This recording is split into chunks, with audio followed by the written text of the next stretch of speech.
There is a quiet revolution happening inside the machines that power our world. It does not announce itself with flashing lights or dramatic headlines. It happens in silence, at speeds the human mind cannot fully comprehend, in spaces smaller than the width of a human hair. And yet, what is unfolding right now in the memory chips of next-generation AI systems may be one of the most consequential technological shifts of our lifetime. Think about the last time you felt frustrated waiting for something: a video buffering, a file refusing to upload, a program freezing at the worst possible moment. That feeling, that maddening gap between what a system is capable of and what it is actually delivering, is precisely the problem that the world's most powerful technology companies are spending billions of dollars trying to solve. Not just for your laptop, not just for your phone, but for the artificial intelligence systems that will soon reshape medicine, transportation, scientific discovery, and the global economy. The question is not whether AI will transform the world. That question has already been answered. The real question, the one engineers and executives are losing sleep over right now, is this: what happens when the engine is powerful enough but the fuel line is too narrow? For most of the history of computing, when engineers wanted to make a system faster, they focused on the processor. Make the chip faster, make the transistors smaller, pack more calculations into every second. This philosophy powered decades of progress, from the first personal computers of the 1980s to the smartphones of today, but something fundamental has changed. Modern AI systems, particularly the deep learning models that power tools like large language models, image generators, and real-time translation engines, do not just need raw computing power. They need data.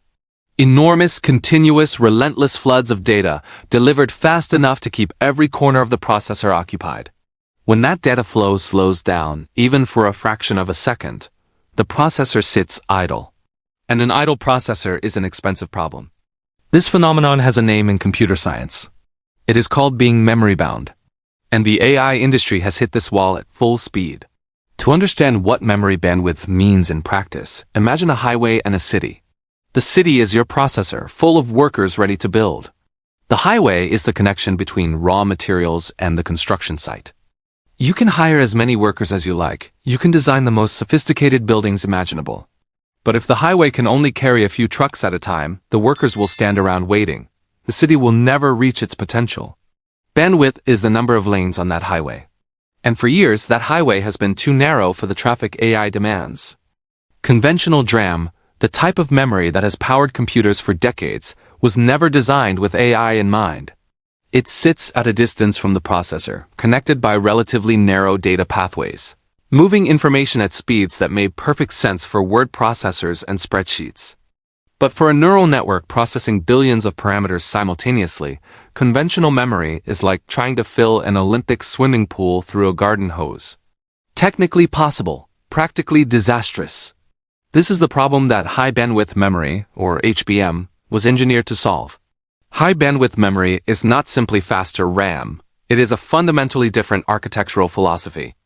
Instead of placing memory modules at a distance from the processor, HBM stacks layers of DRAM directly on top of each other, vertically like floors in a building, and then places that stack as close as physically possible to the processor itself. The result is a dramatic shortening of the distance that data must travel, and a dramatic widening of the pathway through which it flows. The analogy that works well here is this. Imagine replacing that single garden hose with thousands of tiny pipes running in parallel, all feeding water directly into the pool from a source sitting right at the edge. The volume of water moving per second increases not by a little, but by an order of magnitude. That is what HBM does for an AI accelerator. It transforms the relationship between memory and compute from a bottleneck into a floodgate. The first generation of HBM arrived around 2015, appearing in graphics cards designed for high-performance computing. Each successive generation, HBM2, HBM3, HBM3E, pushed bandwidth higher and latency lower. But the workloads kept scaling too. And so the race continued. On February 12, 2026, Samsung Electronics made an announcement that sent a clear signal through the technology industry. The company confirmed the commercial shipment of HBM4, its latest and most advanced high-bandwidth memory architecture. This was not a prototype. This was not a laboratory demonstration.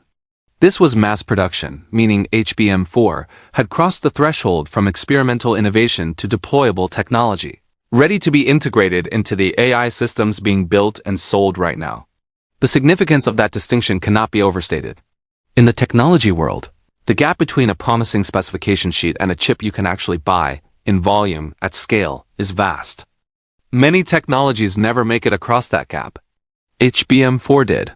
For the AI hardware industry, this was the equivalent of a new engine becoming available for cars that had already been designed to need it. The infrastructure was waiting. The demand was real. And now the supply was arriving. The technical specifications of HBM4 tell a story of genuine, measurable advancement. Each memory stack delivers consistent transfer speeds of 11.7 gigabits per second, with peak performance reaching 13 gigabits per second under optimal conditions. To translate that into something tangible, a single gigabit is approximately 125 megabytes of data. 13 gigabits per second means roughly 1.5 gigabytes of information moving every single second from just one pathway in a system that uses many simultaneously. This represents an improvement of approximately 22% over the previous generation, HBM3E. 22% may sound modest, but in the context of AI training where a cluster of hundreds or thousands of processors is running continuously, for weeks or months a 22% improvement in memory throughput translates into significantly shorter training times, lower energy consumption, and the ability to train larger, more capable models within the same infrastructure budget. The engine making this possible is a new 4-nanometer logic-based base die, a foundational layer of the memory stack built using the same advanced manufacturing process used for cutting-edge processors. This is a significant departure from previous HBM designs, where the base die used older, less refined manufacturing nodes. The result is better signal integrity, lower power consumption per bit transferred, and the headroom for further performance increases in subsequent generations. Bandwidth is a product of two variables: how fast data travels and how wide the road it travels on.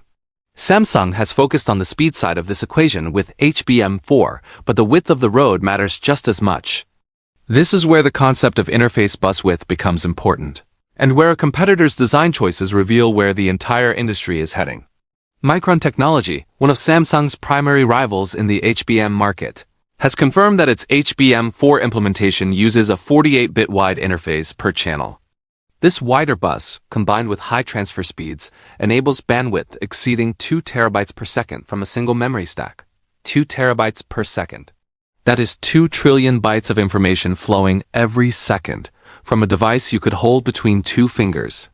The magnitude of that number is difficult to fully absorb, but its implications for AI training and inference are profound. When you consider that modern AI training runs, for models like the ones powering today's most capable language systems, are measured not in hours but in weeks of continuous computation, the ability to keep processors fed at these speeds means the difference between a model that can be built and one that remains financially or practically out of reach. In the real world, what does this mean for the AI systems people are actually using? The answer touches every layer of the technology stack.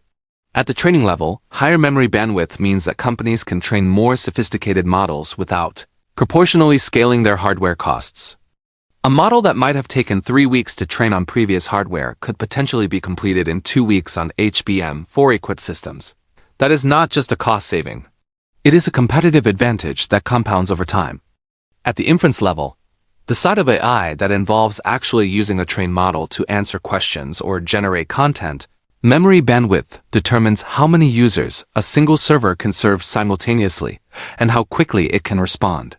Faster memory means lower latency for end users, higher throughput for service providers, and better performance per watt across the entire data center. In large cloud environments where AI inference now consumes electricity at a scale comparable to small cities, efficiency improvements of even a few percentage points translate into millions of dollars saved annually. The broader implication is that HBM4 is not just making existing AI systems faster. It is changing what is economically and practically feasible to build. Samsung does not operate in a vacuum. The high-bandwidth memory market is one of the most competitive in the semiconductor industry, and the stakes are enormous. SK Hynix, the South Korean chipmaker, has maintained a dominant position in the HBM supply chain for several years, having been among the first to supply HBM3 to leading AI chip designers. Its established relationships with major customers give it a formidable advantage that Samsung is working hard to overcome. Micron, meanwhile, is positioning its HBM4 architecture as a generational leap, claiming bandwidth improvements exceeding 60% over earlier generations. That number, if it holds up under real-world conditions, would represent an extraordinary competitive differentiator. The company has been more transparent than Samsung about specific interface specifications, which has helped it build credibility with hardware designers evaluating memory options for next-generation AI accelerators. Samsung's strategy appears to center on manufacturing scale and established customer relationships. The company's projection that HBM sales could triple in 2026 reflects a belief that demand will be high enough to sustain multiple competitive suppliers, even as each pushes for technological differentiation. In a market growing this fast, being second best may still mean being extremely successful. But speed and bandwidth are only part of the story. The challenges that determine whether HBM4 succeeds at scale are less glamorous, and in many ways more difficult to solve than the engineering problems that produced the technology in the first place. Packaging complexity is one such challenge. HBM stacks are integrated with processors using a technology called advanced packaging, which involves bonding memory and compute dies together at microscopic tolerances. The process requires extreme precision, is sensitive to defects, and currently represents one of the most technically demanding manufacturing steps in the entire semiconductor industry. As AI chip designs become more ambitious, the packaging requirements become even more stringent. Thermal management is another. Memory stacks running at full bandwidth generate heat, and in the dense configurations used in AI accelerators, dissipating that heat without throttling performance requires sophisticated cooling solutions. The transition from air cooling to liquid cooling in data centers is partly driven by this reality. And then there is yield, the percentage of manufactured chips that meet performance specifications. Low yields mean high costs, and high costs slow adoption, regardless of how impressive the specifications are. Samsung's roadmap for HBM4E, a further refined version of the architecture, with sampling expected later in 2026, signals that the company understands HBM4 is not a destination but a milestone. The work of translating innovation into reliable, scalable supply is ongoing, and the companies that master that work will shape the AI hardware landscape for years to come. Zoom out from the specifications and from the competitive dynamics and from the manufacturing challenges. Look at what is actually being built here and why it matters. The AI systems being designed today, the ones that HBM4 is being built to support, are not just improvements on the tools we already have. Researchers are developing AI models capable of accelerating drug discovery by identifying molecular candidates that would take human scientists decades to find. Climate scientists are using AI to model atmospheric systems at resolutions previously unimaginable. Engineers are building autonomous systems that can navigate environments too dangerous for humans. The limiting factor in almost every one of these applications is not the cleverness of the algorithm. It is the ability to move data fast enough to keep the computation running. In this sense, a memory chip is not just a technical component. It is infrastructure for human ambition. The bandwidth of a memory stack determines, in a very real and practical way, how quickly humanity can translate computational effort into scientific and social progress. That is a weight that a piece of silicon rarely gets asked to carry. HBM4 is being asked to carry it. Every technological shift carries a lesson for those willing to look past the specifications and see the underlying principle. The story of HBM is, at its core, the story of a bottleneck, and of the willingness to redesign the system rather than simply push harder against the constraint. There is something in that pattern that applies well beyond semiconductor engineering. In our own lives, we frequently encounter situations where more effort directed at the wrong variable produces diminishing returns. We work longer hours when the problem is poor prioritization. We seek more information when the problem is indecision. We add more resources when the problem is inefficient use of what we already have. The engineers who developed HBM did not try to make conventional DRAM faster. They asked a different question entirely. What if we change the architecture? That is the kind of thinking that breaks through plateaus. Not more of the same, but a willingness to examine the assumption beneath the problem and redesign from there. As you move through your own work and your own ambitions, consider this. Where are the bottlenecks in your system? Not the obvious ones, the tasks that feel hard or the goals that seem distant, but the structural constraints, the narrow highways that limit how much good work can actually flow through your life. Sometimes the most powerful thing you can do is not push harder, but redesign the road. The machines are getting faster. The memory is getting wider. The future is being built quietly in fabs and clean rooms and research laboratories around the world. And the question of who leads that future will be answered not by whoever shouts loudest, but by whoever moves data fastest.